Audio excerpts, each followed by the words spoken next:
We have a bustling street of activity here on St. Paul today. Yeah, you didn't park my car down there, did you? Where they're digging the street up down here. You didn't park it. Thank you. Oh, hey, I gotta go. Welcome to season 3, episode, I think we've established 44 of Niagara 41145. No, it's 44. 45. Okay, it's 45. It is 45. Kevin and I, well, Kevin was away for a little while, had some family things to take care of, so we don't count so well. We don't talk good. Okay? So anyway, season 4, episode 45, season 3 of Niagara 411 Live with Lee Sterry, fueled by Gale's Gas Bars. We're powered by WeeStream, supported by Verge Insurance Group. And thank you everybody for supporting us. And this is one of the grayest, dullest days we've had in Niagara. But we're going into, we're moving from here to a better place, into Fiddler's Poorhouse here at 149 St. Paul Street, as we get things all decorated for Christmas. Come on in. We've got a lot going on today. There is one lingering mystery here in Niagara, and it involves a dog that was found by a woman and her dog out late one night earlier this week, and the mystery has yet to be solved. We're going to be exploring the details of that mystery on the program today in just a few minutes. Also, Christmas season, all the wonderful people that do great charity work come out of the woodwork. We're going to be talking about some of those people. And in connection with the dog, no, I'm not going to tell you any more about the dog. We'll explore the dog very soon. Kevin Jack of WeeStream is going to be joining us, tell us about his exploits. Grimsby had a great Santa Claus parade. All kinds of things going on here. And we'll be back in 30 seconds. Come on in.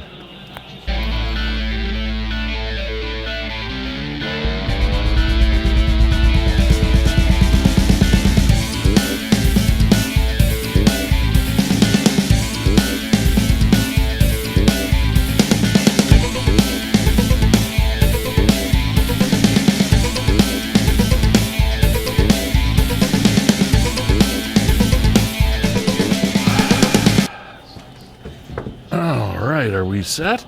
Gosh, it's been 2 weeks since I lost a button. I got to do the button. Must look presentable at all times. Get rid of those. Welcome. Here we are again. I've missed you. 2 weeks goes by, Kevin, and I don't know what to do with myself. I go through Niagara 411 Live like withdrawal.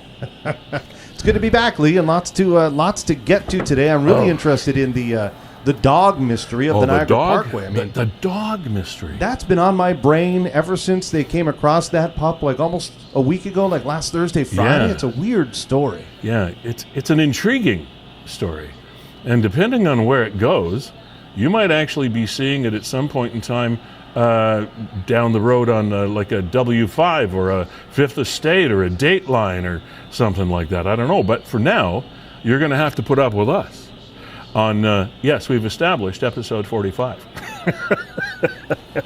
of season 3.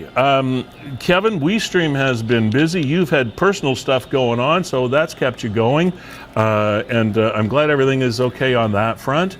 And the Grimsby parade was a big success for WeeStream. Just a prime example of what you guys do so well. Yeah, absolutely. We were able to stream the Grimsby Santa Claus parade on Saturday evening. Grimsby has been hiring WeeStream since 2018 to stream their Santa Claus parades. So they would have been one of your first. Absolutely, and I think every municipality should be live streaming their parade. It makes it so accessible. It was so nice to see in the comments from a lady named Anne Marie. Okay. And she just commented to the effect that it's so nice that you broadcast for us seniors it's difficult for seniors to get down there on a cold winter's evening. She said, my husband, I think it was her late husband, used to be part of GAMRU, which was one of the floats that was in there, and said, thank you very much. So it's for seniors just like her that justify parades being live streamed. And, of course, we got a recording of it. We'll get into that later on in the show. Yeah, we will. But it was really fun seeing GAMRU is a great organization. I want to have them on at some point in time. It's the Grimsby Auxiliary Marine Rescue Unit. That's what GAMRU stands for. And I know some of the people that are part of that. They're all volunteers. They do wonderful work in rescuing and assisting people that are in trouble on the lake system here. So we'll have them on sometime, Kevin. So we have two guests in conjunction with the canine caper coming up. And I don't want to make light of it because there may very well be a serious side of this story that we're not aware of, and that really is the mystery.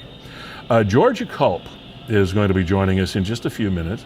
She was walking her own dog in the Niagara Parkway and Portage Road area. Now, I want to talk to George about exactly where that area is, because I can't picture it in my little pea brain here, but we'll get her to kind of zero in on that for us when we chat with her.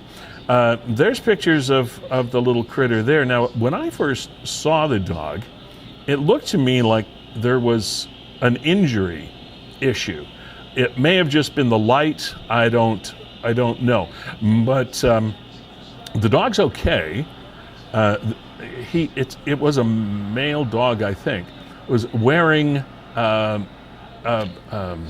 vest, like a vest that you would attach a leash to.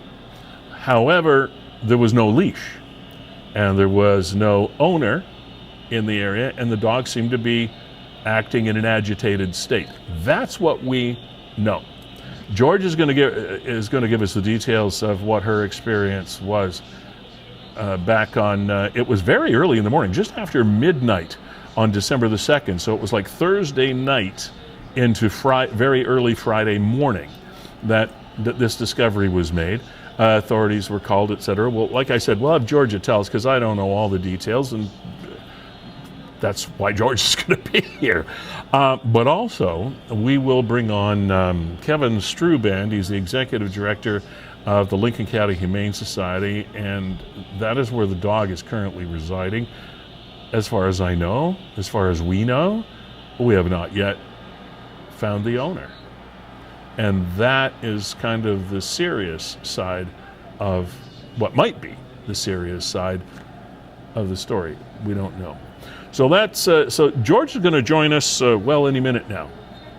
Coming up at 12:40 today, or in that general area, Brayden and Brayden Sapluwe, father and son, and for the last number of years they've been operating. There it is. It's the Joymaker truck that has. Now they will remind me of how many lights are on that truck, and of course they raise money every year for Pelham Cares. And Brayden, by the way, son of Brad, was just honored with having received the Ontario Volunteer Award, and that is just way cool. So we're going to have Brayden Brayden coming on at about 12:40 today, and a relatively new song, like I think only 3 weeks ago this song was released from a band from Niagara called James Blonde. The song is called Back to Life, and if any of you are aware of those folks or are friends or family of James Blonde, then join us for the end of the program, which is 1:25-ish, 1:30-ish, and you'll have a chance to see their new song and their new video. Kevin. Jack, welcome to the program. Glad to have you in. Yeah, and I really want to get to the bottom of this dog mystery and find out how it came to be, because all of us are intrigued in the story, but there's so many holes. So, I mean, we're just doing it chronologically, and the first person to speak to is the one that actually found the pooch, and that's Georgia Culp, and I'll bring her on the show. She joins us now. Georgia, hi, how are you? Hello. Hello. Do you have a dog there with you? Yeah. Oh, who's that? Who's that? That's my puppy. That's Coraline. Cora who? Coraline. Coraline. Now, where did that after name? the movie. Hey, okay. I knew I'd heard the word before, but I could not remember where. Okay, Georgia, let's go back to Thursday night, Friday morning. Yep. First of all, you're out walking Coraline, right? Well, actually, I had seen the post on Niagara 411. Okay. And so tell us, walk us through your experience from the time you saw the post to what happened. You just walk us through. Tell us the story. So I saw the post and I looked at the comments, and someone had just seen the dog like an hour previously, because I didn't see the post until like 11 o'clock at night. And he sent me a screenshot of where he last saw the dog, and it was right by the border, actually, like the border crossing. Oh, okay. That trail down there. So I drove all the way over there. I live in Niagara Falls. Yeah. And I brought my dog with me because she's helped me catch 2 dogs so far. Right. One of them was my mom's dog, who ran out the front door, and another was my neighbor's dog, who ran out the backyard. Okay. And she's really good at scent tracking, so I had her, we had found some of his poop, and so I had her track that scent to find the dog, and she led us right down to where they'd been seeing him. Wow. And that's where the Humane Society had put a kennel there, or a crate, whatever you call it. Yeah. With some like dog food inside to try and catch him, and he was laying right next to it. Really? And as soon as I saw him, like I couldn't see him at first because it was really dark. As soon as I saw him, I had my friend with me. I handed Coraline to him. Yeah. And the dog, he just ran right up to us, and he was trying to love on Coraline, and then he rolled on his back for belly rubs. Okay. And then I was able to take the leash off of my dog and put it on him, and I had brought an extra leash for her. Now, there was part of the story or some of the comments, because there were many comments, and that's why we've got you here so that you can sort this stuff out for us. That the dog was behaving in kind of an agitated manner, like he was upset about something or looking for his owner, maybe, or something. By the time that I had got there, he was just basically sleeping right next to the crate. Okay. And by then he was like, I don't know, so really friendly. He was pretty calm, in other words. Yeah. Okay. But with the officers, he was a bit like put off by them. It could be the fact that they were in uniform. I'm not sure. Yeah, that can upset. They also some have dogs. male dogs. Now, who called the officers? You? Yeah. You called 911? I called the police line. Okay. Yeah. The 4888 or whatever. Yeah, and they transferred me over to the Parks Police. Yeah, of course they would, yeah. Yeah, and then the Parks Police came out pretty quickly. Okay. And now the one officer... Oh, I'm sorry, go ahead. The one officer that came hadn't dealt with the dog all day, but then the 2 officers that had been, trying to catch the dog all day showed up, and they were really excited that he'd been caught. I'll bet, since it's probably been almost their entire tour. Yeah. Okay, one of the pictures that was posted. I don't know whether you posted it or I'm assuming it was you. Yeah. There was a reddish spot. Looked like the dog was injured, or was that just the from light? The tail light. Yeah, that was from the brake lights of the police car. Oh, okay. So the dog wasn't injured. No, he was limping a little bit, but that was mainly so with dogs' paws, their paw pads can get scraped up really easily if they haven't run around a lot on rough terrain. Right. Like Coraline's done it before. Like she'll slide across concrete and she'll scratch up her paw pads. So that's basically what he had done, was he scratched up his paw pads and he was limping a bit. But other than that, he was he could not any injuries. So he could have, by the sounds of it, come quite a distance to get to that spot. Yeah. Okay. Now, did the Parks Police take the dog, or did they then call the Humane Society? They called the Humane Society, but I couldn't stay and wait for the Humane Society because I had to drive my friend home. Well, of course, it's late. I mean, it was around 2 a.m. by the time I left. I was going to say that's not too many people would be normally out with their dogs walking at that time. So that explains that question, because you went there on purpose. And good for you. I knew that Coraline would be able to entice him to come with us. Well, that's awesome. Now, to your knowledge, we're going to talk with Kevin Strooband, Executive Director of the Humane Society, in just a few minutes. So there was nobody around that looked like they owned this dog. No, all he was wearing was the harness, and there was no leash or anything like that. And attached. no tag. No tags. No. I saw that he had no microchip. He wasn't fixed. And he was like severely matted. So with dogs like that breed, I know a bit about the breeds. You know a bit about dogs in general, I'd say. Yeah. They need to be brushed every day and groomed regularly, like trimmings and stuff like that.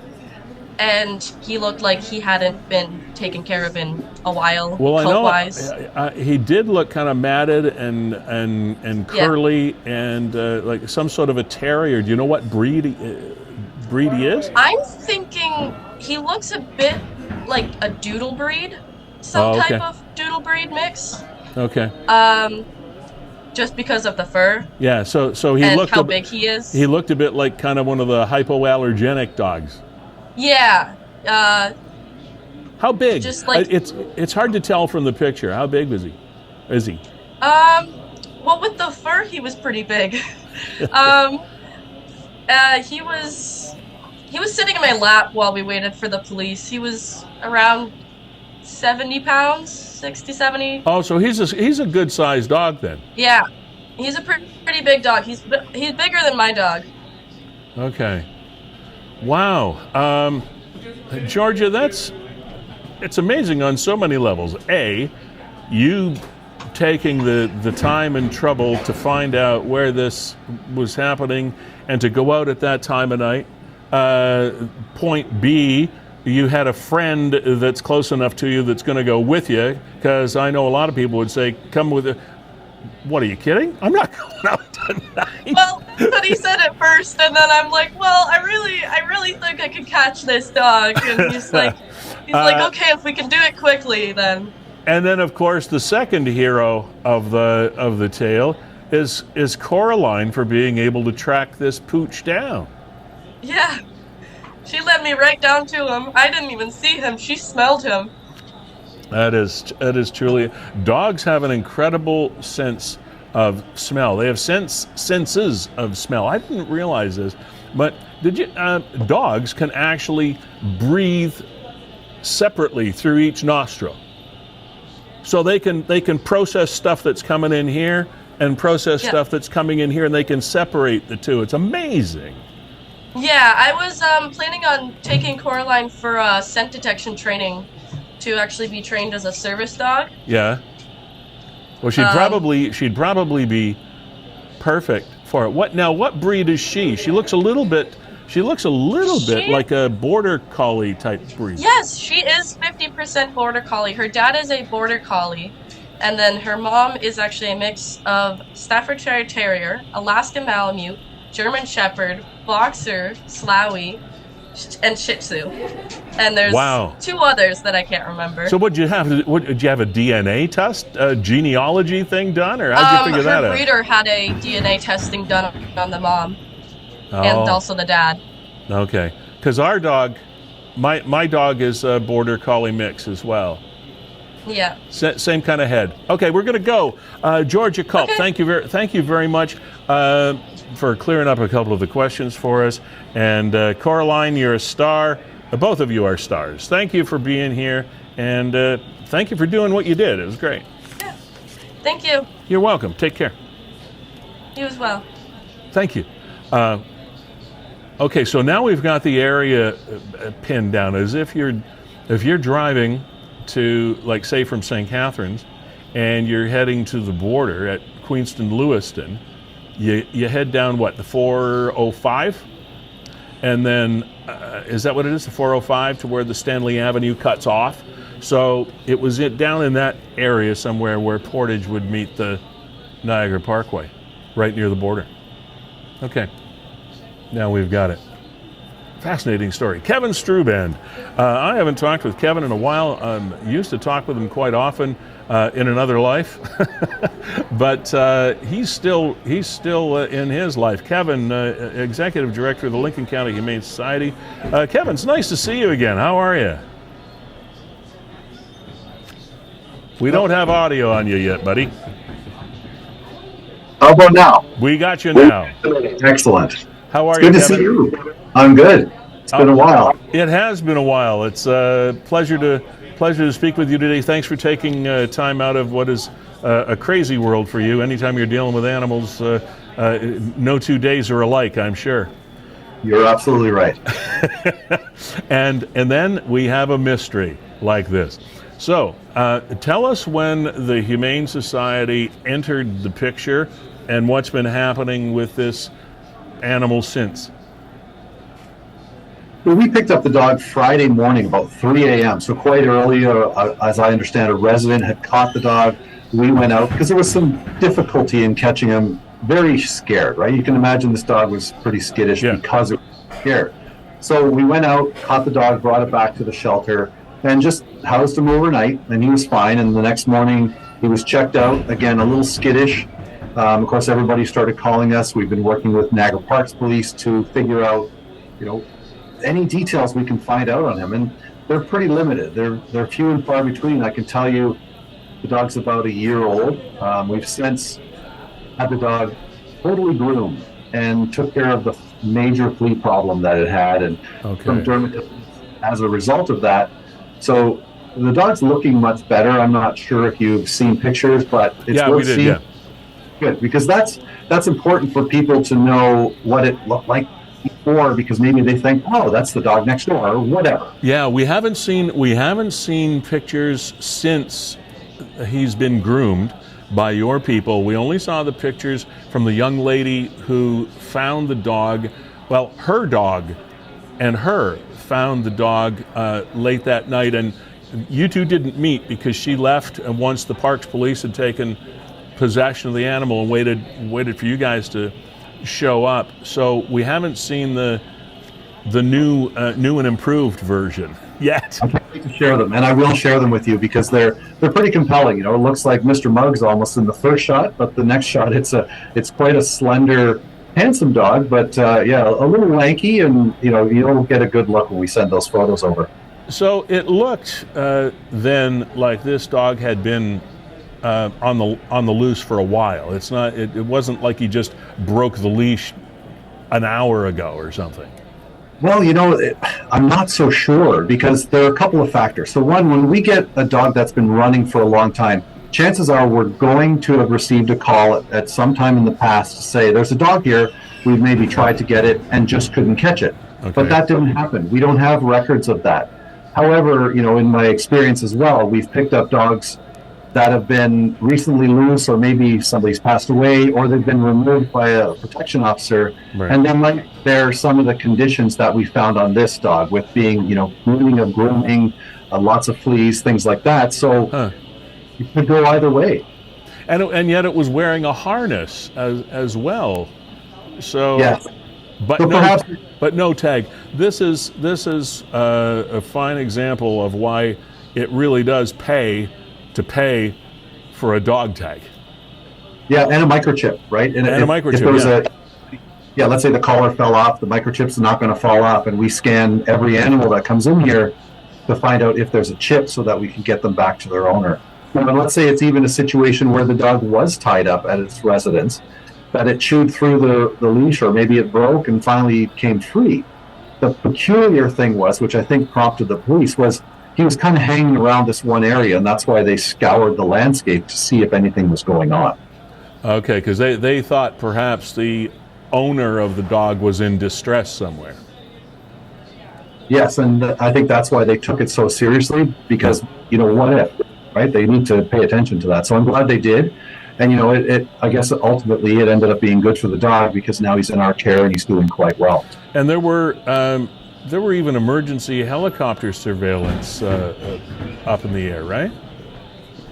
That's what I understand. If you're familiar with pretty much any area on the bank, it can be quite steep and treacherous. That's for sure. So, seriously. Yeah. Well, it really. Now, have you had anyone come forward claiming the dog, or saying it's I know who owns it, or anything like that? If we did, I'd tell you to call the Parks Police, but because we haven't, I can share that we haven't. So we're still looking, and that's why hopefully the new pictures that came out yesterday will help somebody say, I know who that dog is, and we'll refer them over to the Parks Police to complete their investigation. So now, did you post them on the Humane Society site? Where did you post these?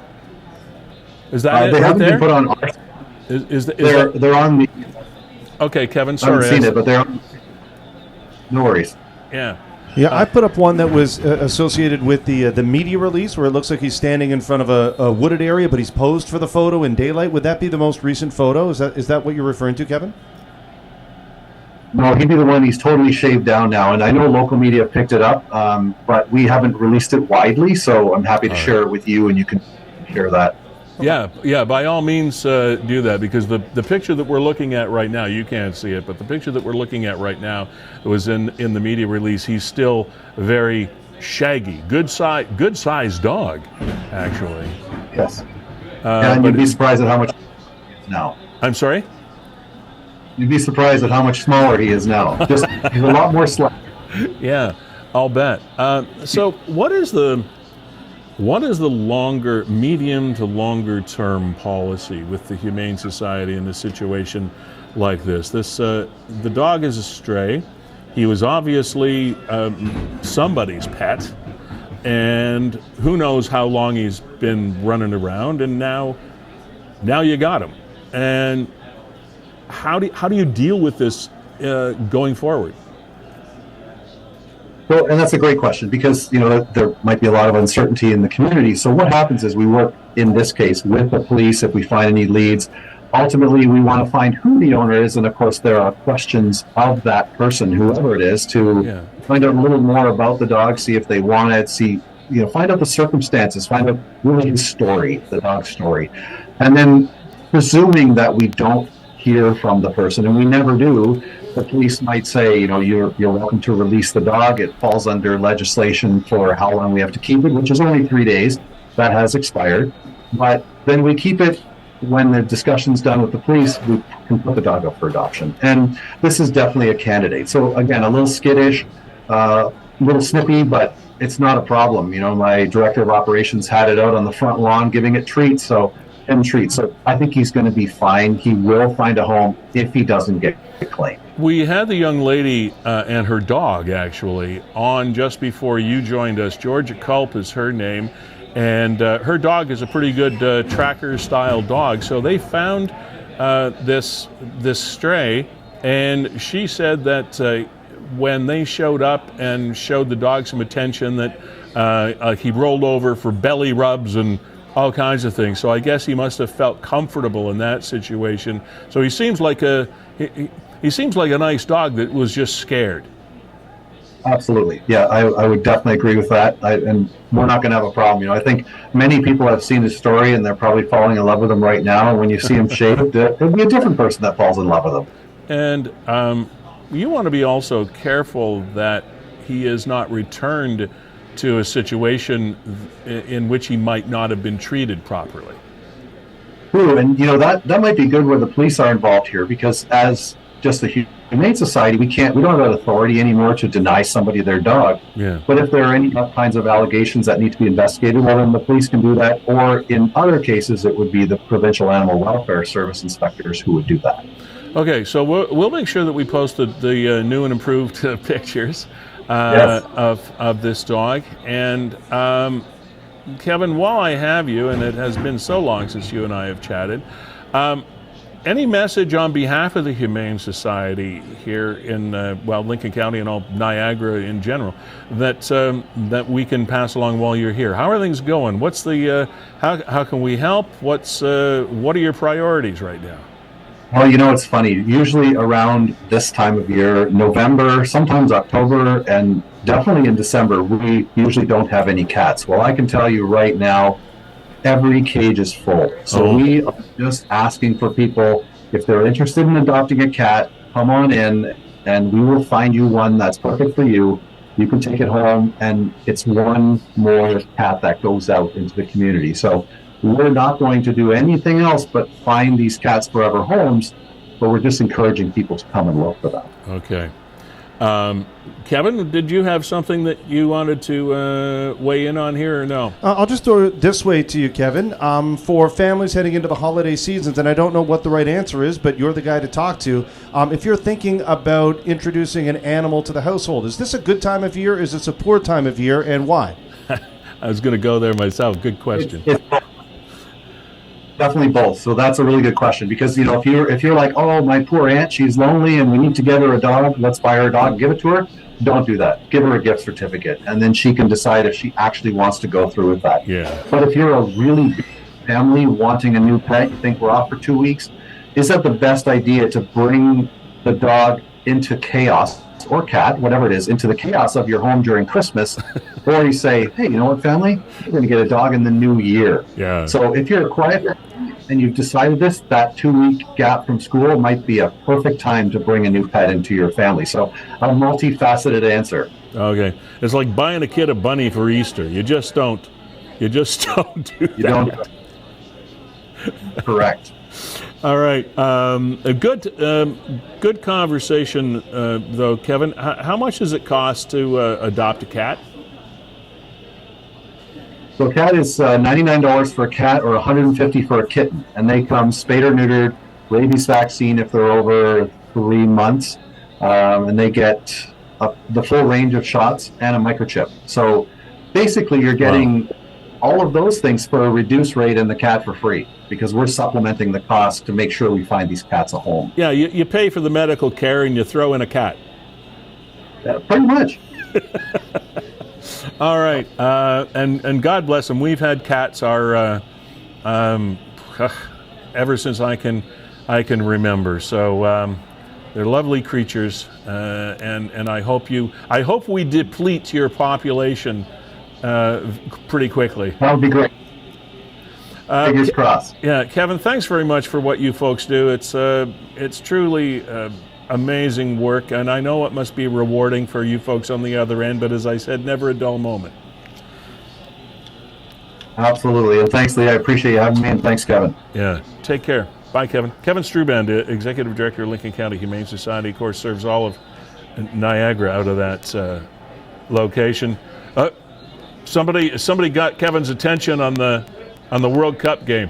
Oh, yeah, well, here we go. We got Morocco and Spain in the dying moments of a 0-0 draw, and, they're probably 30 seconds away from going to penalty kicks. All right. That was so... it was mixed emotions with the Canadian national team and the World Cup.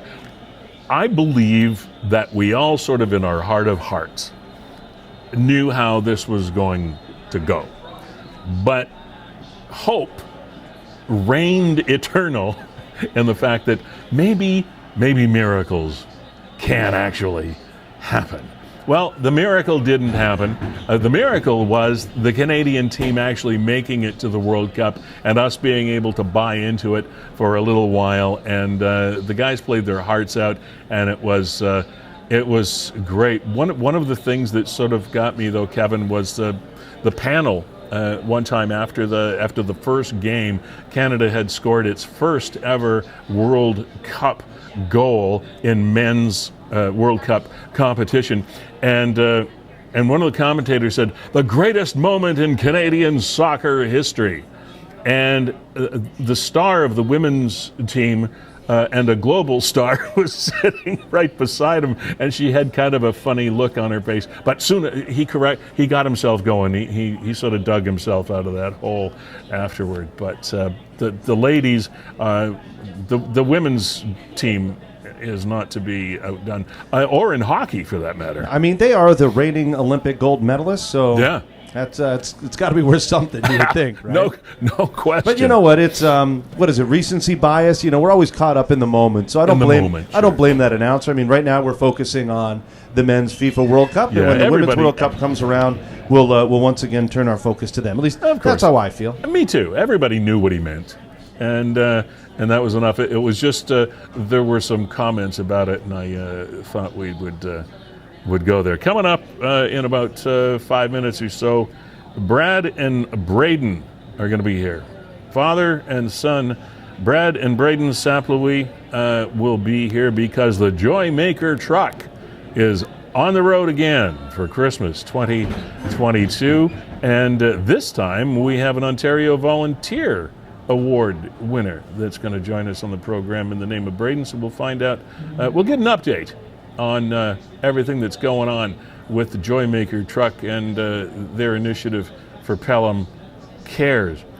Kevin, while we're talking winter, do you have your history up there yet, so I can talk about the crush ice crush thing? Yeah, I'll pull that up. So you're talking about Red Bull crashed ice. Yeah. And I apologize to Brad and Brayden. I see them in the green room. This story might take a little while longer, so just sit tight. Okay, sorry guys. No, it's all good. It's all good.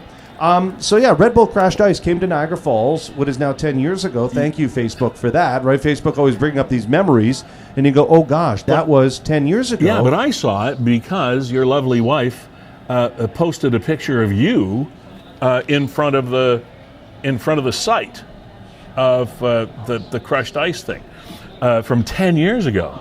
You haven't changed much, by the way. You're still looking okay. No, well, thank you. And here's another. The plastic surgery did wonders. Here's another angle of it, Lee, so you could see. So explain to me what this was. So this here is the top of the Skylon. Well, sorry, the base of the Skylon Tower. Right. And you would come down there. On skates. On skates. Turn the corner, and then head down this chute. And that chute is going right down. I forget the name of that hill. Murray Hill? Yeah, it's Murray Hill, right by the new casino. Murray Hill, yeah. And it went right down that hill and twists and turns and curves and dives and everything. And it was absolutely a once-in-a-lifetime experience at the time. Now, what kind of protection did you have? Wearing full hockey gear. Oh, okay. So that's the deal. Full hockey gear. And it's almost like a cross between hockey and maybe roller skating. Okay. Inline skating. Yeah, I got you. Like an extreme sport, because the people that actually excelled at it out of the gate are people that were rollerbladers. People that would go to skate parks and do rollerblading. Now, they call it crushed ice. What was the surface actually? Or crashed ice? It was ice. It was ice. It was ice. Although the one day when they were doing the first preliminary trials, it was a pretty sunny day, and parts of it had gotten soft because it wasn't all artificially frozen. It actually had to be below zero to pull this thing off. Okay. And I just want to pull up the video, but it's absolutely nuts. Because you could get killed doing that. I bruised the back of my buttocks, one cheek all the way down to the back of my knee, simply by being launched off the opening jump. And it's something that's foreign for hockey players, right? What We're do not you mean? used. So you came So down you this landed big on hill, your ass? Yeah, and then you got launched, and if you didn't clear it, there was a wall. Right? There was a wall. So if you didn't clear it, you were going butt first. So as I took off the jump, my feet went out from under me, so now I'm going ass first into an ice wall. Oh, my God. And then did you regain your footing after that? Well, no, that was, and then I kind of climbed up and continued down. That was just my first run. Let me see if I can... How many did you do? Oh, man, maybe 3 or 4. Okay. So, glutton for punishment. There was, so I'm just trying to pull it up because I have a hard time finding my channel. Let's see here. Because I remember talking about this when it came to Niagara. I remember talking about this on the radio, I think. And it was something brand new, and it was damn popular. So here you go. Here's me prepping. So there I am. I'll say I'm in the staging room, the dressing room, and I'm just getting my GoPro going. Oh, you look so pro. You got the Red Bull thing going on. And I got all that stuff at home. I'm in a nice little shadow box with it. Okay. So, I mean, here you go. Okay, so here's the pre Here you go. So tell me this isn't freaky as a hockey player. Well, I'm not a hockey player, but it's freaky to me. Oh, my God. That's what it looks like to me when I see those ski jumpers go down in the Olympics. It's like, I don't want to go down This there. was not easy. Like, this was no joke, Lee. Wow. This was, people were freaked out. You know, in 10 years, I've never seen this. So I didn't quite clear that jump. What, did you have a GoPro on or something? Yeah, I had a GoPro on.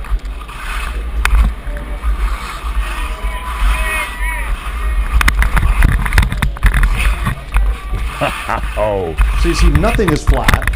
You got jumps everywhere. Yeah. This here's an angled surface. And then another jump there. And some of the guys that are really on, doing this are on an flying. angle.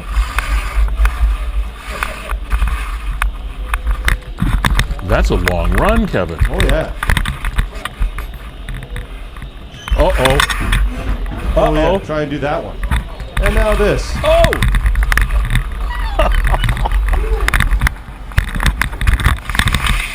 Now, why the cones? That was where there was a soft spot in the ice. Okay. I got to turn it down here because I think I drop an F-bomb. Got a little excited, did you? Yeah, so now I got to climb up this, right? I mean, you're halfway down this track. See, is that the wall that you fell on? This is where I fell. No, that wasn't the wall I fell on. That was the very first initial jump. Oh, okay. And this was 10 years ago. So if anybody remembers going to it, yeah. I mean, even you get to the edge here and you go, oh my God. Because if you're watching this thing... So here, what I'm doing here is you actually need speed to clear that jump. If you tried to just stand there and jump, forget it. You weren't going to clear it. Wow. Did you get some sort of orientation before you did this? You did a little bit. Like, they kind of brought you through the track, like there section by section. There were like 3 or 4 moguls in that one spot. So you kind of went through section by section. And there you go. Wow. That, my friend, is Red Bull Crashed Ice. It was extremely I am surprised difficult. they haven't brought it back.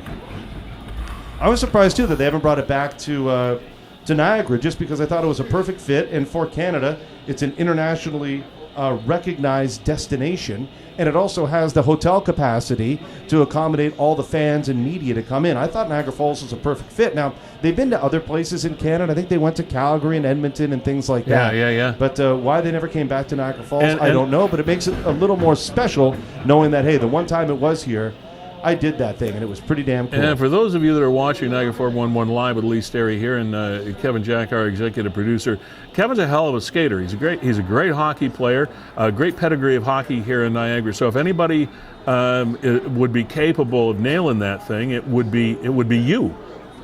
You know, I mean, because you're absolutely right. And I'll tell you, it was so foreign. It was so foreign. You'd have better luck again if you never skated and you were only a rollerblader that went to skate parks. And you were just trying to survive. Yeah. Because for hockey players, like you see those jumps, now, I don't you control your speed? I guess you could control your speed like if you're skiing down a hill or something. That's what I was doing. But when you see the guys that are really good at it, they're not slowing down. Yeah. They're hitting every jump full speed. They know exactly how to maintain balance in the air. They know how to land. It's crazy. But it's completely foreign for hockey players. I remember having a debate with somebody after that was asking me about it. Wow. And she's like, well, I played a lot of hockey. And I'm like, well, let me tell you, that was extremely difficult. Oh, I think I could do it. I'm like, apparently you're not listening to what I'm saying. As somebody who did it, that was extremely difficult. And if it was difficult for you, I'm not going anywhere near it. Okay, let's switch over now because we have these 2 people waiting patiently to chat with us in the green room. Brad and Brayden Saplowee, I hope I'm not screwing up your name too much. Brad and Brayden, did I do okay? That's pretty close. It's Saplowee. Saplowee. Darn. I thought Yeah. I nailed it.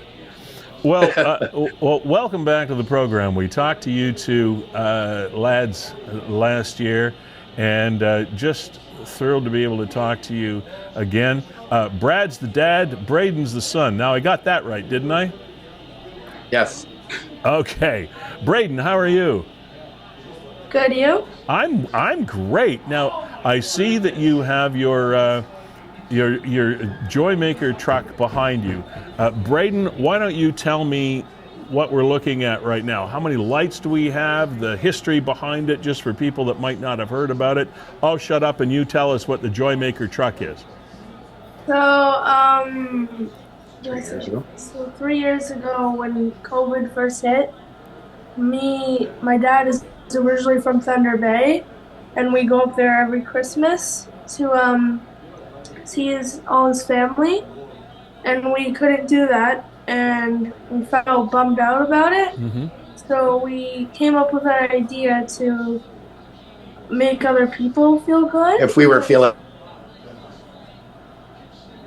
Oh, we froze a bit there.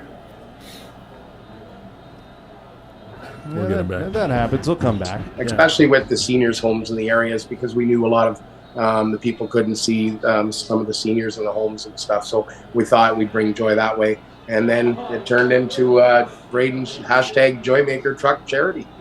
And how do you plan what you do with the truck, and how do you collect money? How can we help you? Well, we have what is it called now? We have a Facebook donate page. We also have, it used to be previously Simply K. It's moved over. I can't remember the name, but it's a QR code that's on a lot of our posters. It's on our Facebook page. And then we're just out on the streets. We go down to Niagara Falls, do a route around there, which is very exciting. We are in the town of Pelham and Sobeys Plaza. We set up there a lot of nights, plus a lot of the Christmas events in the area as well. That's awesome. Now, do you get a chance to do anything with any of the parades in the area, the Christmas parades or anything like that? Yeah, this Saturday we will be going into the Christmas parade. In Pelham. In Pelham. That's awesome. So, and you take cash donations, or do you take all kinds of different donations? Yeah, when we're on site, it's strictly cash, but through our QR code that we have with us in the truck, people can just scan that. They can pay credit card that way, or on our Facebook page, they can donate through there too. Great idea. Credit card. Technology has really helped our society. I mean, some of it has obviously become a problem, but for the most part, technology like that has really been able to help our communities do things the easy way. And kudos to you for sort of absorbing that into your process. Now, the truck itself is a work of art. Show us around. How many lights do we have on that truck now? Have you added any, or? Yeah, so last year we had 7,000 lights. This year we have 9,000 lights. There's 2,400 pieces of black Gorilla tape, and three extension cords that run from the plugs inside the truck and then go into the power source that's in there. So the Dodge Ram comes with 2 electrical outlets, and so while you're running, it just feeds off the recharging of the battery then. Correct. Yeah, it's just like plugging it in your house. It just, while it's running, it's charging it. When we're in different air, like if we're stopped for a couple hours, I'll keep the truck running. But if we get to a place, like if we were at the Pelham Christmas Market this past weekend, we had a power source there, so I just run an extension cord, and it just goes into one kind of plug. I got them all going to one. Now, what color is the truck underneath all that Gorilla tape? It's a very, very dark blue. It's a dark bluish purplish truck. So does it still look okay when you take all that tape off it at the end of the season? So that is the most. That is the question we get from most people in Niagara and everywhere that ask that. So last year, for example, I had about 30 spots that I left a little bit of the residue on. Yeah. I just take a little bit of gasoline or thinner, or not thinner, but gasoline, and just rub it off. And then I wash the truck down right away, and then I get it polished. The biggest thing is you got to get it polished and waxed before you put it on, and then the same thing after you take it off. So do you have that professionally detailed afterward? Yeah, just I do a little bit myself, and then I'll take it down to somebody local in town and get it done. Wow. Okay. What a lot of work and dedication to this. Now, the other thing I want to mention is Brayden. Congratulations! You just were honored with an Ontario Volunteer Award, as we understand it. Yeah. Tell us about that. When did that happen? I think it was about a week ago, but I was nominated, I think, last year by Culp. Right. Well, Now, what was that? Did somebody hand this award to you personally? Was it like, how did you get the award? It was an online event, and they just showed They show all the award recipients on an online event that it's like through a Zoom video. Nice. And then also they'll be given an award and a plaque or a certificate through the mail. Well, congratulations. That's and I know people that do things like this, such as yourself, you don't do things for the awards. It's kind of something that starts from in here, but congratulations anyway, guys. And how long will your truck be running? Just through Christmas or all the way through the holidays? Just until Boxing Day, because then, fortunately, we are going up to Thunder Bay. This year you're getting up to Thunder Bay. Awesome. Well, I hope you have a safe trip. Are you going in the Ram? No, we're going to be taking the Big Bird. It's a little bit shorter of a flight, or shorter time to get up there. Oh, you're flying up. Yeah. All right. Well, I don't think they're going to let you decorate the plane, but you guys have a safe trip. We will. Can I just wanted to say a couple thank yous out there. Yeah, go for it. The town of Pelham, they've been very supportive of us on all their events and letting us park on some of their properties to collect the donations. Accelerated Health, a good friend of mine, his business is always a big donator. Daniel and Partners in St. Catharines, just actually around the corner from where you guys are right now, lawyers. Sapphire's Jewelers actually this year has stepped up and they've donated $1,000 diamond and gold pendant necklace for us to give away. Wow. If you donate over $5, we'll give you a ballot. You can go to the store, put the ballot in, and you have a chance to win that. Terrific. And then a good friend of mine, Abby, from Aerial Performance Media, is been taking some footage, and he's going to put a nice promo video together. So once we get that, we'll actually send it to you guys so you can have a look at it. All right. Thanks to all those people for supporting this great cause, and I'm glad you wanted to mention those because it's important that we give credit where credit is due here. Yeah. And Brad and Brayden, and to your family, I hope you have a great holiday and a Merry Christmas, and stay safe out there. Nobody is ever going to be able to miss you coming, so have fun, okay? We just want to say a special thank you to his mom, because she's the one that cut a lot of the tape for this thing. So, God bless Mom. Yeah, absolutely, absolutely. And thank you guys for having us on. This means a lot that you guys had us on again this year. It's awesome. So thank you so much. Our pleasure. Wouldn't miss it. Thank you, Brad. Thank you, Brayden. Thanks, guys. Congratulations again on a job well done, and enjoy yourselves over the holidays. Thank you. Merry Christmas. Happy New Year. Merry Christmas. Happy New Year to you guys, too. Wonderful people you meet this time of year. And I know it's been a year since we talked to them, but it's just wonderful. Yeah, Lee, I'm going to throw something up here. People are looking to track where they are. They have a Facebook page dedicated to Brayden's Joymaker truck. Okay. So here it is right here. And, there's the pendant necklaces that were donated by Sapphire Jewelers. Beautiful. And of course, you can follow Brad Goes Live sometimes where he's at. But there you go. There's the Facebook page, and you can follow them to see where they're going to be next, because I like to announce where it is that they are going to be. Yeah, Brayden's Joy Maker Truck. Just do the search on Facebook, and there you go. Terrific. Kevin, we were talking about, this is what we call a smooth segue in the biz. We were talking about Christmas Santa Claus parades. And the downtown Grimsby, well, town of Grimsby. Grimsby is a city now, isn't it? No, still town of Grimsby. Still a town? I lose track, because I remember when Fort Erie went from village to town to city, and I just lost all track of what designations were. So the town of Grimsby, one of WeeStream's finer moments. We talked about this earlier in the show. You guys actually streamed the Santa Claus parade this past weekend for the town of Grimsby. It looks like a very well attended event. There's an aerial shot of the downtown core, and that's pretty much where we were situated. Right. And then here, let's get you down. So there you go. There we are, right there. Yeah. And the beautiful thing about what it is that you guys do, a WeeStream, that is, folks. You see here on the thing there, the WeeStream, that right there, is the fact that it's there forever.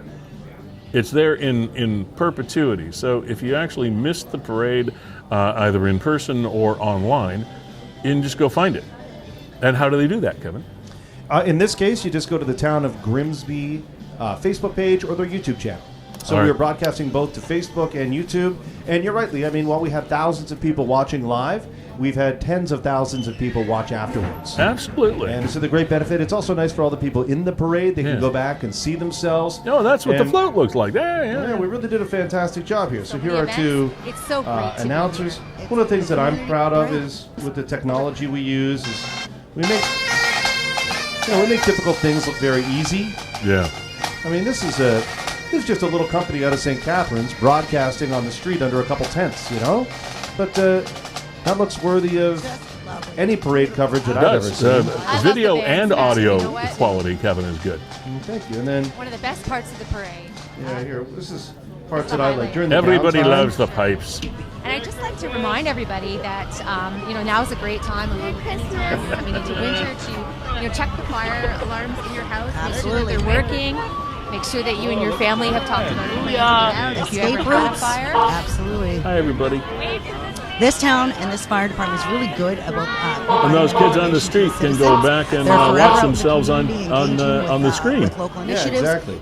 So let's see some of the highlights. The Coca-Cola truck is really cool. 8-foot Christmas tree sits outside a cute little house, complete with a wreath. Oh, I think this is actually Rob Dolphy that's on the back of it. And snow and even Rudolph. I think that's actually him. Let's take a look Check it here. out. Merry Christmas. Like, I'm pretty sure that's him right there. Yeah, I think so. That is nice. It is. Yeah, that's right. And he wouldn't let anybody else share a stage with him, of course, right? No. A lot of work went into these floats. Well, as realtors go, you can't. Oh, this is one of the highlights every year. You can't say he's not a good marketer. From various organizations Look at this. in Hamilton and Stony Creek. It is currently maintained by Earl Paddock Transportation and Lawrence Marshall's Lucky Bear Service. It is made almost completely of steel and weighs in at over 46,000 pounds. The Charles Dickens Parade float. Takes my breath away. I didn't get to see them all last year, and this is beautiful. That would be the street Just incredible. So where much Scrooge would look. Oh my gosh! Next up, we have another band sponsor. We have Ed Sobelvik Greenhouses. Kevin, that would be worth the price of admission anywhere you go. It's beautiful. I mean, they don't go to every parade, so kudos to the town of Grimsby. They should park it somewhere and charge admission to see that thing. Thank you, Ed Sobelvik Greenhouses. Holy cow! Absolutely. Yeah, it's something. I mean, that's a parade float. And then let me see if I've never seen anything like that. Let's see if we can get to the Burlington Teen Band, because everybody loves them. All dressed up in their pages. It was a pretty good night too, wasn't it, Kevin? I mean, the weather was pretty good. I mean, that's impressive. With the help of Yeah. over 5,700 It was just employees fairly mild. It was probably around 2-3 degrees, and the wind Good got weather there. for a Santa Claus. It didn't look that way Saturday morning. If you remember, those wind gusts were just whipping through Niagara. And I thought about the safety of the people on the floats and the floats themselves. The wind was something. But here you go. I cut away here to a broader shot. You can really see it was pretty impressive there. That Culp truck. That is okay. I have to. And next up, I do have to take issue with one thing though. Oh, the sign. Yeah, the city fathers and mothers of the town of Grimsby. What's with this sign? This is the highlight event of your year with your whole community there, and wonderful floats being streamed for the world, and we got Grimsby. What happened to downtown? And of course, we framed the shot. Maybe just an accident. With that as a focal point. Yeah. And we're setting up during the day. So when we're setting up, we can't see if the lights are on or not on. Not until pretty much the parade is about to begin. We go, No. hold on, Yeah. it's Grimsby. Well, I'm sure everybody was. I'm sure everybody was looking more down and across than they were up. So it's a small thing, but it just kind of got my attention. I want to get the because this Burlington Teen Band. They go all over the world. I believe last year I saw them in California for the Rose City Parade. Or not the Rose City, sorry, the Rose Parade. This is a heck of a parade for a small community. And these guys are from Burlington. They're probably the most professional outfit. And I mean, I know Grimsby is growing like crazy. It's one of the fastest growing municipalities, towns in the municipality, in the Niagara region. But this is a big time parade we got going here. Oh, yeah, these guys are no joke. And of course, they usher in Santa. So right after Burlington Teen Band comes Santa. And you put a nice little bow on it. But I mean, yeah, this is no amateur outfit. I mean, the whole parade looked pro, from what I could tell. You know what? It's nice even to throw on at home. So again, it is available now for people to watch. Yeah. So if you want to watch a parade and maybe you didn't get out to one, throw this on the TV at home. And to be honest, you'll feel immersed in it. Yeah. Well, people love watching parades, even on TV. I mean, look at how many people watch the Rose Bowl parade and all that stuff from the U.S. And these guys are just as good. While you're enjoying that spectacle, I want to thank our sponsors for being a part of not only this community that we're seeing right here, but also our program. Gales Gas Bars Limited, fueling this program and have done so as our title sponsor pretty much from the word go. We always appreciate their support, and of course they serve Grimsby and all over the Niagara area, all 12 municipalities all around the region. And this is the time that fuel oil becomes important for those people that need to warm themselves through that technology over the course of the winter. So there's a lot of people out there on behalf of the Gales Gas people serving the community each and every day as well. So we thank them for supporting us and allowing us to enabling us actually to do this show. Verge Insurance Group, thank you guys very much. Blake and Mark Shirk, thank you very much for being a part of the show. And there's the big guy.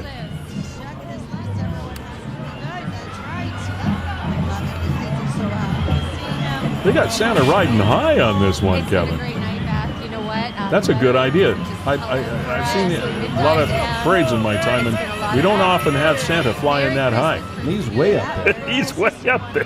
Thank you for having us. I'm Beth Shaw, Executive Director of the Fort. There we go. So thank you very much, Lee. And yeah, good job, Kevin. You know what? Let me throw up this here just to kind of put a bookend on this. This is something that always makes me happy. All the comments, and I mentioned it before. You could see there, Lee, Ann McKenna Shaw. And she says right there in the middle. I'll put it up at the top. So grateful you are showing the parade for we seniors. My late husband Jim used to be in it with Gamru. Thank you. And again, this isn't a technology. I'm talking about Kevin and his partner Brandon and their company WeeStreem. It's not something that is intended solely for any one demographic. It's not just for seniors. It's not just for kids. It is for people that want to get their event or their function out there to the masses without the masses having to come to them. And again, to be able to archive anything and everything that they do. And WeeStream does. Actually, it's Kev. I still think it's kind of one of a kind. There are similar kinds of services across the country, but none quite so sophisticated and as affordable and consistent as you guys. So you guys do great work. Yep, that's the exact niche that we fill. You know, there are production companies that can bring your product online, and they can do it for tens of thousands of dollars. Exactly. And we fill a niche for people that are looking for a very professional broadcast like that on location, but their budget may not run into the tens of thousands of dollars. And it's not somebody like your Uncle Biff that's standing at the back of the church with a handheld phone camera trying to get the ceremony down. It's about as far from that as I don't know, ice to water. I don't know. But anyway, it's bang on. But thank you very much for that. It's really well done. Really enjoy working with the town of Grimsby. Been on board since 2018.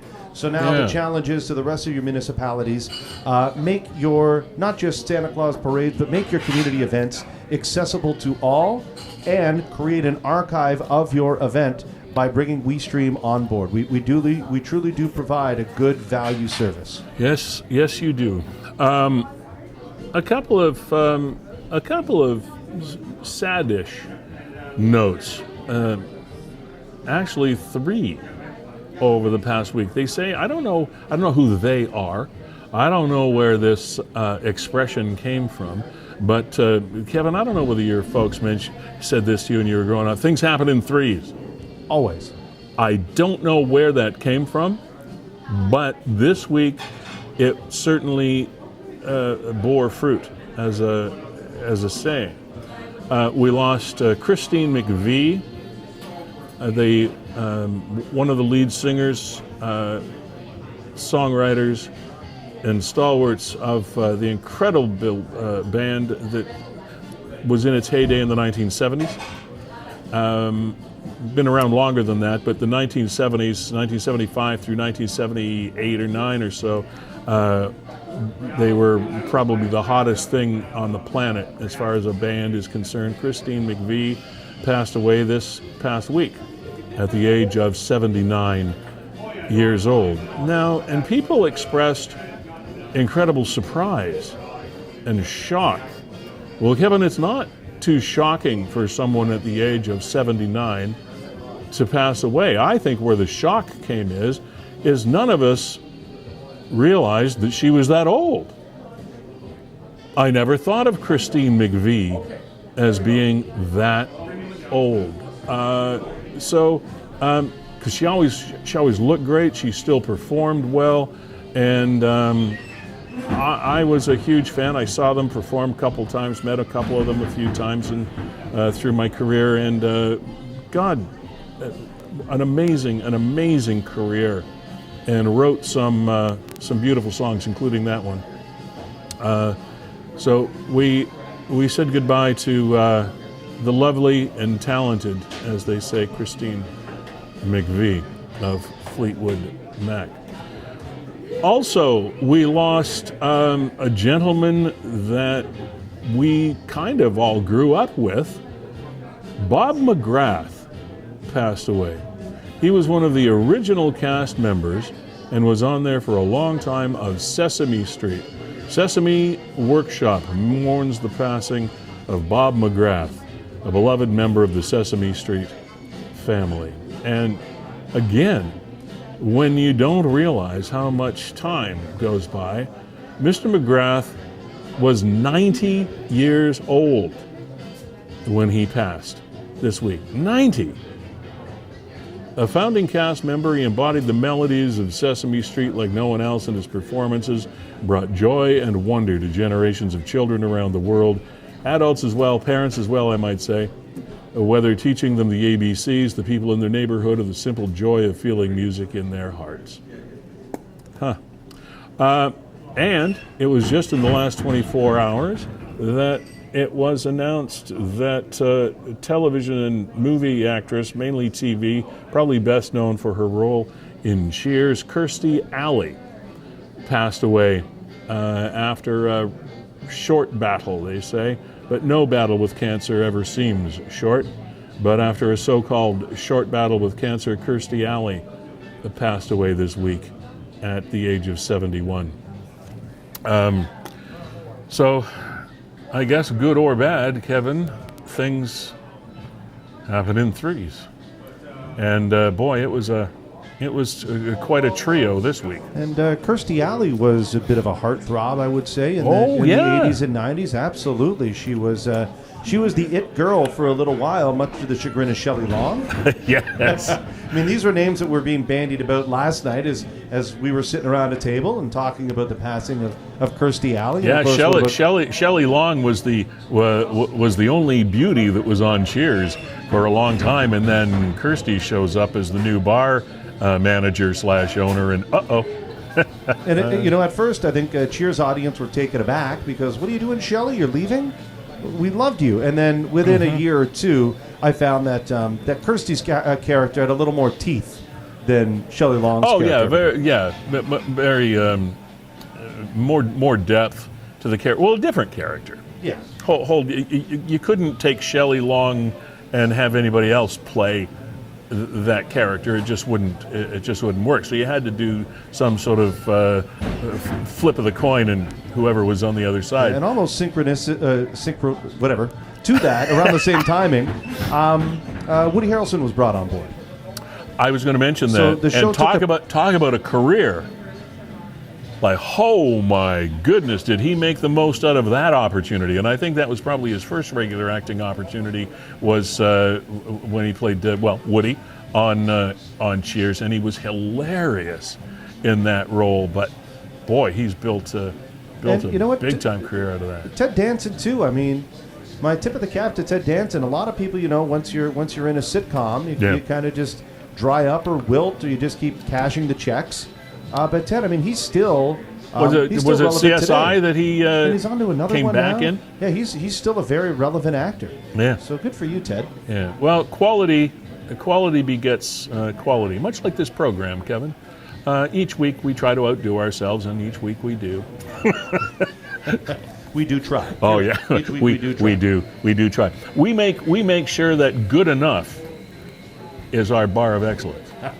Where do you want to go That's here, a private joke. Where I want to go here, I just want to touch quickly on something a little bit more serious.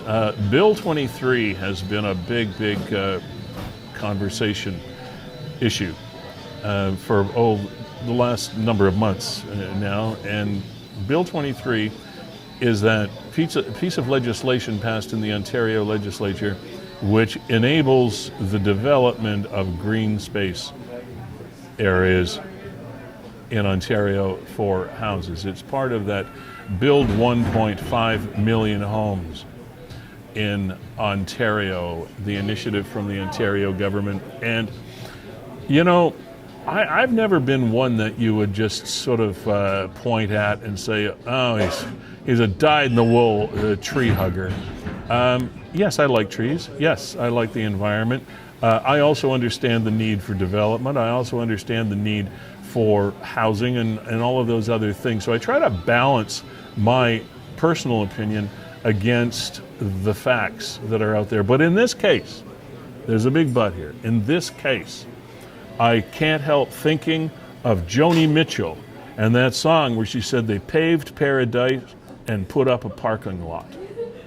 And that seems to me what Bill 23 is. There's been a lot of protests about this, but I just can't get that line out of my head. They paved paradise and put up a parking lot. And I just can't, I can't shake it. Andrea Horvath here, interesting perspective, because of course, she still bleeds orange. Yeah, and she's now the mayor of Hamilton, right? Right, so she's kind of seeing these from... Anyway, she put out a post here, Lee, and I mean, for people that aren't familiar with Bill 23, I'm not weighing in one way or another. No, here it is. But I think her perspective is interesting and talks about a lot of the facts. Yeah, on Monday, Bill 23 became law, which will have a major impact on Hamilton. And of course, as I mentioned, she is the mayor of Hamilton, so she's going to speak to that municipality. 14 to 25 million a year. And that's what it will cost the city, she says. That means current taxpayers will be on the hook to fund future development instead of it being funded through developers' fees. Province seems to disregard how crucial development fees are to to city funding. Development fees fund city growth by paying for essential total projects such as roads, transit, and community concerns, et cetera, et cetera. I want to flip to something that I had here, just so that you get a feel for what Bill 23 actually is. And I please, Lee, find this. Yeah, okay. So, excuse me for looking away from you for a minute, but the numerous legislative changes in the bill include bullet point 1, reworking Ontario's wetland evaluation system, which will significantly weaken the process by potentially eliminating concept of a wetland complex and erasing large portions of the process that places weight on the interconnectedness of wetlands and surrounding habitats. Okay, so that's what Kevin has up there right now. Permits would not be required, because so what's Bill 23? Well, this is what it is. Permits would not be required within lands regulated by conservation authorities, including wetlands for developments approved under the Planning Act. And of course, we have our conservation here, the Niagara Peninsula Conservation Authority. It includes Hamilton and the Niagara region, et cetera, et cetera. So this impacts Niagara directly. Conservation. Now, just to balance that, Lee, the last part there is important. For developments approved under the Planning Act. So they still would have to be approved. It doesn't mean like this is a green light that everybody can now build on wetlands without the Conservation Authority stepping in. It says, well, no, if the planners say that you can do it, then the conservation authorities have no authority. That is true, but it opens up an option. Oh, it does. And our current government, and again, I'm not a dyed-in-the-wool liberal, I'm not a dyed-in-the-wool NDP or conservative or anything. I'm just looking at the facts. I know, but planning acts are at the municipal level. True, but our current provincial government, one of the planks that they had in their platform was protecting wetlands and green space in the province of Ontario. Say no more. Conservation authorities will lose the power to regulate or refuse permits based on pollution or conservation of land. Okay, so there's a power taken away. There's one taken away from the municipalities. The potential opening of large swaths of protected land for development, as the bill will remove regulations that prevent land managed by conservation authorities from being sold off for development.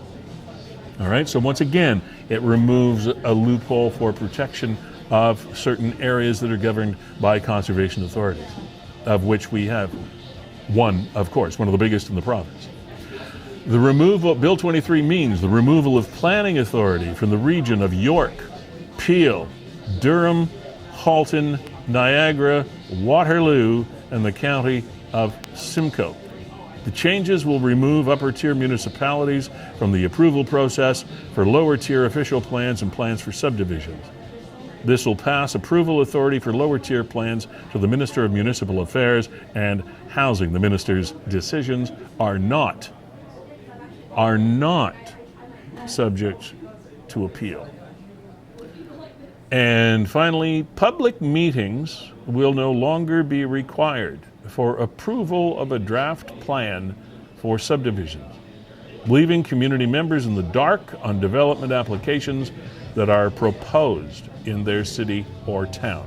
Now, that sounds like a bit of a biased description of Bill 23. I understand that with some of the linguistics that are included there, but that is what the naysayers that are so upset about this, that's the position of what will be included and not included any longer in the administration of wetlands and environmentally protected areas in the province of Ontario, and of course in which Niagara plays a huge role in that. So we have not heard the last of this one, Kev, not by a long darn shot. I just wish, Lee, that this was on the radar. I mean, didn't we just recently have a provincial election? Oh, well, we did recently have. This is transformative legislation, and I don't remember it coming up. You would think that if it was on the horizon, you might want to say, by the way, if you elect us, this is what we're going to do. No, it was exactly the opposite. Well, you're right. It was if you elect us, these areas will be protected. That's the problem. If there had been a statement like that saying, "Hey, we're going to open up our province for development, and we'll be re-examining these issues, including wetlands and environmentally protected areas and green space," that's a whole different thing. That's throwing your cards on the table and saying, "Okay, here's something we're going to consider. Vote or don't vote." But that's not what happened. So check this out. I mean, Mike Schreiner, That's not I think what he's Green Party or whatever. So it's a political bend. But this is what I think a lot of us are thinking and dealing with. And he says, here you go. Well, you can read it, Lee. Yeah, from Mike, in case they need reminding, I've compiled a list of all the times Doug Ford and his housing minister, Steve Clark, said they wouldn't touch the Greenbelt. So. But I mean, here you see, May 2018. Unequivocally, we won't touch the Greenbelt. 2018, 2018, 2018. We will reject any request from your municipal government to put the Greenbelt at risk. See, this is why politics. This is why politics, as they say, makes strange bedfellows. Because if you're going to say something, make sure that what you're saying is what you're really believing, and then whether you agree with it or not, I guess there's no harm in going back on something and say, you know what, we made a mistake. I shouldn't have said this, or something. Like backpedal somehow, throw your, fall on your sword and say, you know what, we did say this, and maybe we were too hasty, or something to try to mitigate the damage. Because this was a blatant bait and switch. This was vote for me because of this, and now we're going to do that. Okay. Now, that's not the only issue that was up for grabs during the election. We all know this, but it is one of the big ones, especially for the Niagara region. And now that government was not elected here, but that's neither here nor there. The fact is, we have an issue in many, many, many populated areas of our province. Now, part and parcel of that too, the addendum I mentioned to this, Kevin, the target is 1.5 million houses will be built. That's the goal of opening up these areas to development.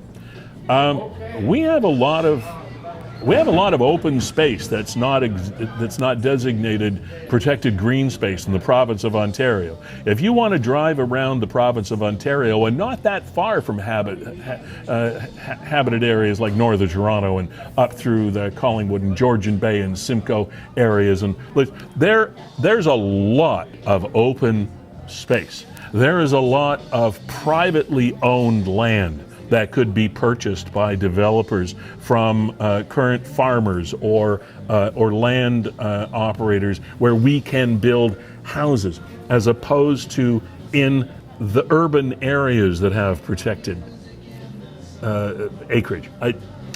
There are just way too many questions here for me. And I know we don't often get into heavy stuff on this program, but it's one of those things that I think we really, really, really have to think deeply about.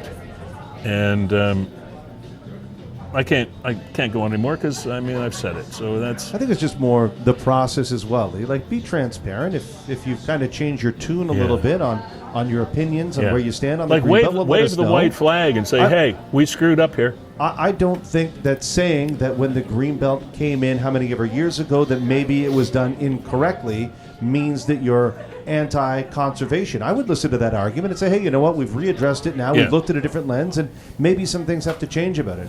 Oh, okay, maybe you're right. We have a housing crisis. We have a homeless crisis.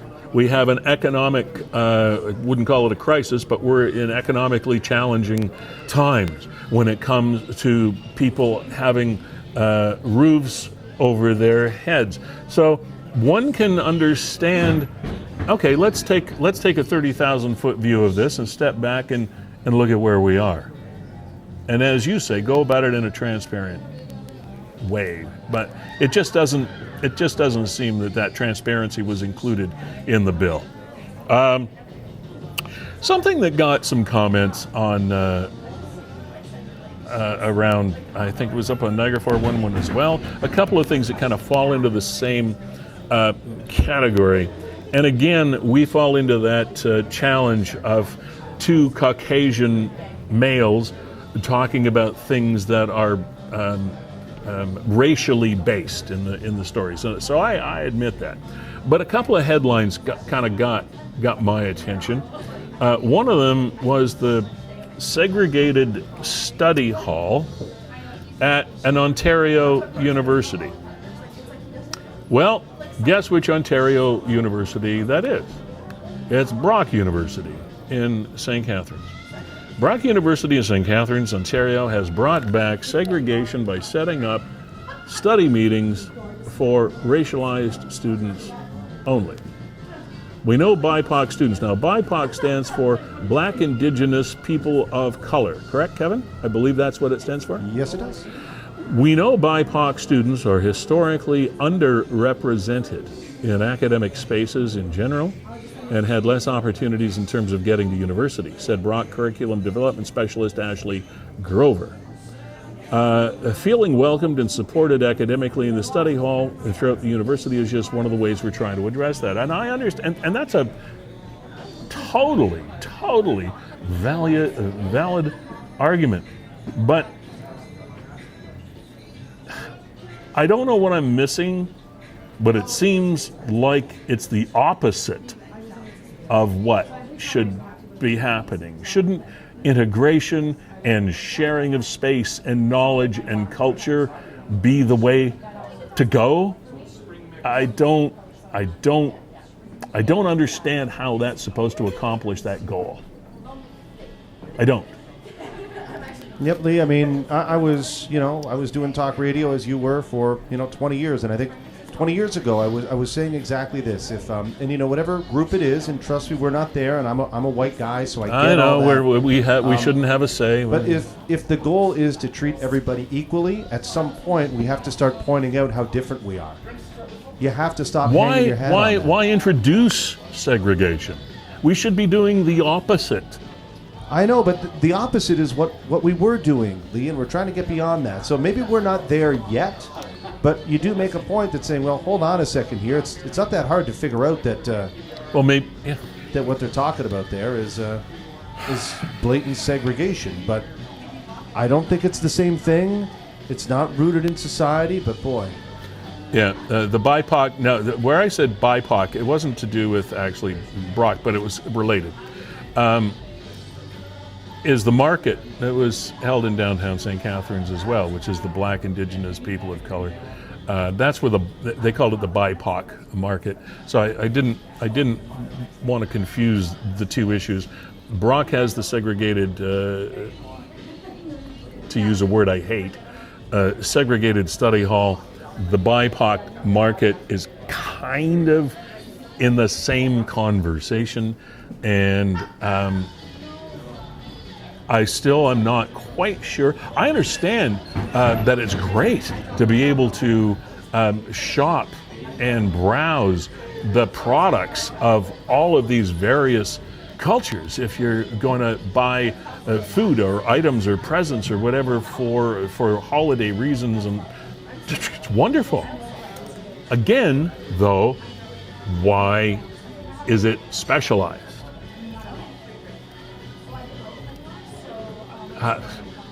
Maybe I am generationally out of touch.